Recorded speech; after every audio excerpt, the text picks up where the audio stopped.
After the Olympic Games, there is no bigger global sporting event than the quadrennial FIFA Men's World Cup. The 4-week 64-game soccer tournament kicks off on Sunday, November 20th from Qatar.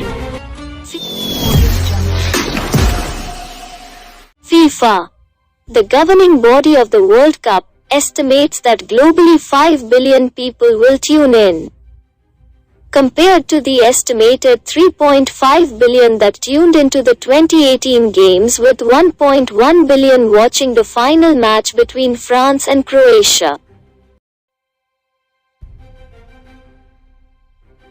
Similar to the 2022 Winter Olympics from China, Qatar hosting the World Cup comes with controversy, starting with the selection as host nation. Also, there are concerns about human rights abuses in building the infrastructure to host the World Cup. Additionally, there are strict laws prohibiting homosexuality. As with the Beijing Olympics, sponsors will be walking a fine line around these controversies.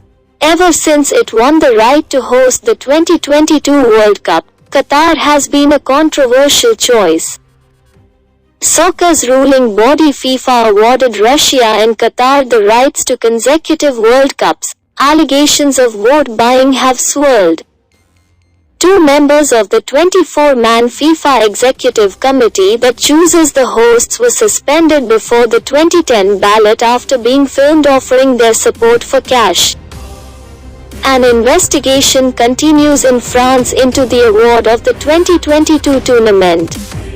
An indictment was also filed in the US in 2020 that accused several officials of receiving payments to back Qatar's bid. Their trial is set to begin in a federal court in New York in January. Qatar denies paying anyone for the hosting rights. Qatar is betting the tournament will help to modernize its image and make it a tourism and business destination on par with regional rival Dubai. The World Cup is the world's most watched sports event, with the last one held in Russia in 2018 attracting 3.6 billion television and online viewers. Qatar was on course to complete $229 billion of infrastructure projects before the opening game on November 20th. That looks like a lot for a country smaller than Connecticut. But Qatar is one of the world's wealthiest nations thanks to vast natural gas reserves. Organizers expect the event to add $17 billion to the economy, equivalent to about 10% of gross domestic product in 2021. Why Qatar is a controversial venue? Ever since it won the right to host the 2022 World Cup, Qatar has been a controversial choice. The Persian Gulf country's scorching climate made it impossible to hold the competition during the usual summer slot. So it was switched to November and December, just when national leagues are in full swing. Deprived of their star players, domestic competitions will have to shut down for up to 6 weeks. Investigations continue into how Qatar, a tiny nation of 3 million people with no soccer pedigree, managed to win a secret vote to become host. Human rights groups have decried the treatment of foreign workers building the stadiums and accommodation for visiting fans. The government says the event is a catalyst for improving its labor laws. Media reports have detailed cases of laborers working on the new stadiums and other infrastructure being subjected to inhumane treatment and unsafe working conditions. Amnesty International accused the government of failing to properly investigate the deaths of many migrant workers, while denying allegations that laborers are ill-treated.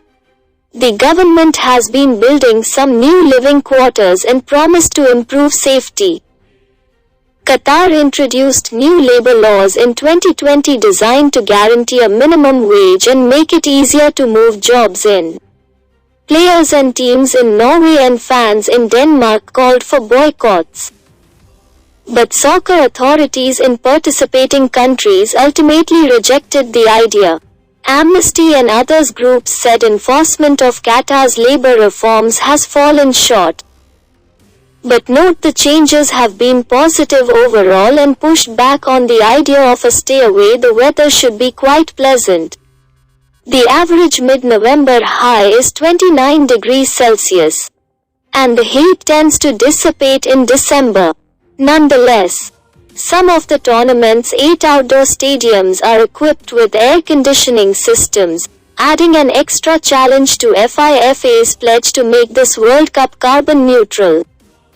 The limited number of hotels in Qatar means some fans are being encouraged to stay in other cities in the region and travel by plane to matches.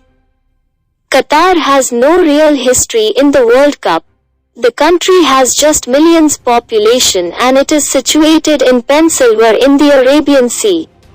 November 20th will be a red-letter day for Qatari football. Its men's football team will make its World Cup debut as hosts of the tournament, taking on Ecuador at the Al Bayt Stadium to mark the opening of the 2022 World Cup.